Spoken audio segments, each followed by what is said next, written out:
'cause I know good fortune waits for me somewhere.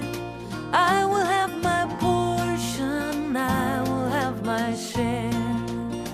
I'll keep my feet in. I generally wouldn't describe my spirituality. I sort of know, but I can't explain it. That's a good question. And how many words or less?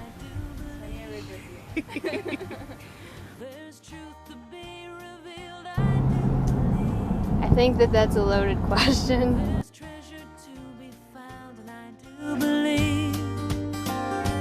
There's enough to go around.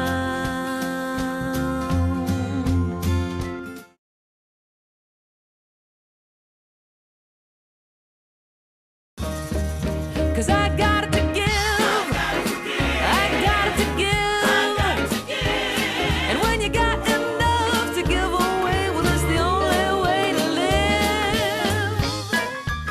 I would describe my spirituality in a phrase or whatever as intently tangible. Intently meaning that I put my intent and I understand it. My spirituality is everything, good and bad, because it all balances out in the end. Spirituality is very complicated. I think that God and church and all those other things combined would be peaceful. That's what I would call them. My spirituality is oneness.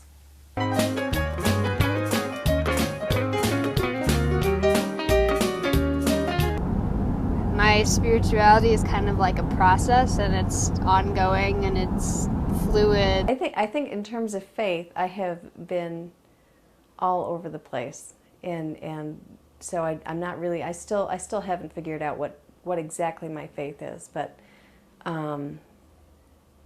a sense of spirituality comes from a sense of unity, maybe, with everything.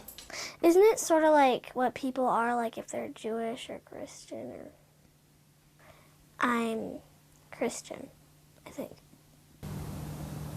I think it lacks definition in a lot of ways, but for the purposes of this video, I would say that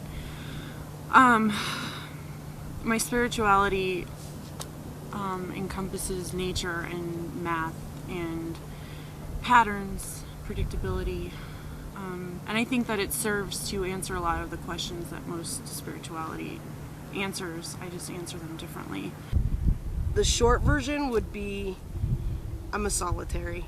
And I'm an eclectic solitary. Like, there are bits and pieces of various practices that I apply in my day-to-day and in my own spiritual practice and my own belief system. The ultimate core belief being if it doesn't harm somebody else, do whatever. I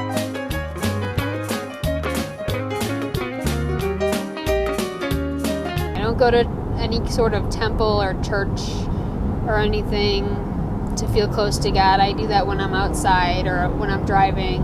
Basically just trying to be the best person that I can be and try to not hurt anyone in the process.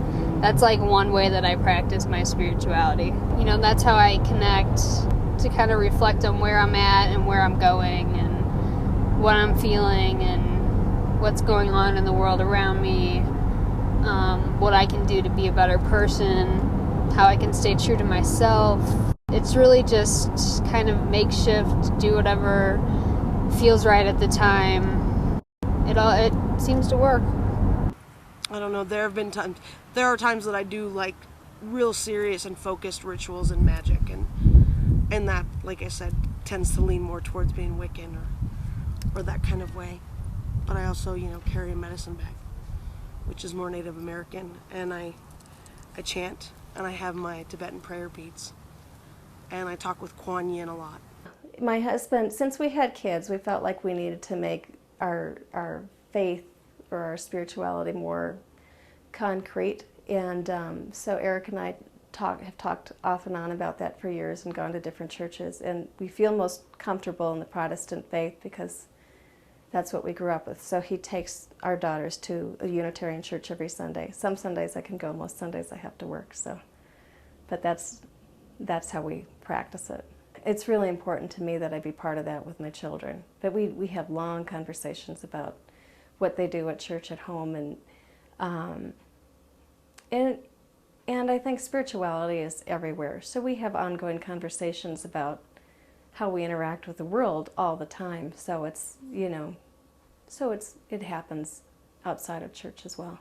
The way that I love the people that I love is I spend time with them, and that means sharing some of their practices. So, I go to drumming up the sun on solstice. For me, that's just, that's the shortest day of the year, but for a lot of people it, indicates some very comforting spiritual thing for them. And so for me, a couple of people that I love a lot practice that, so I practice that with them.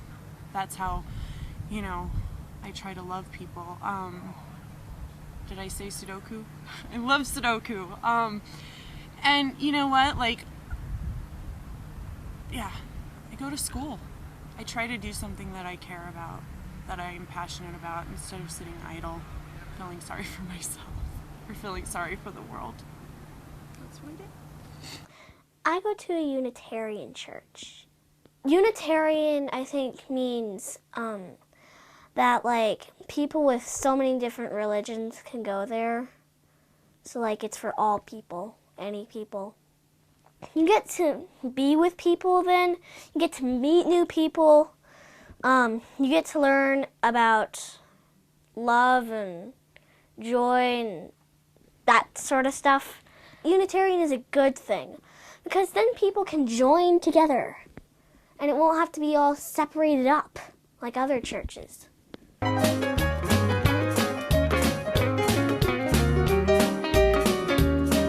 I think it's a personal journey. We'll all go about it in different ways, and I think that's okay.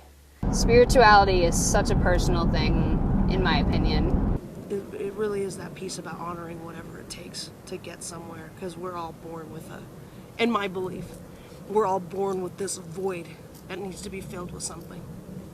So I think the most important part of God to me is that he's nice. He's actually nice. I try not to see that the way that I practice my spirituality will change anybody's life outcomes, including my own. And I love the people that I love, and I try my best to set boundaries, and I try to be happy, I think that's the way that I practice it the most, and I think that's what everybody's really trying to do, is just be happy, to be okay, to be able to sleep at night. I mean, what if no one's watching? What if when we're dead, we are just dead?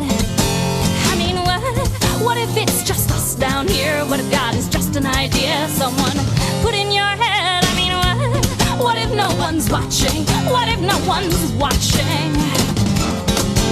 I mean, what if no one's watching? What if no one's watching? What if no one's watching? What if no one's watching? What if no one's watching? What if no one's watching?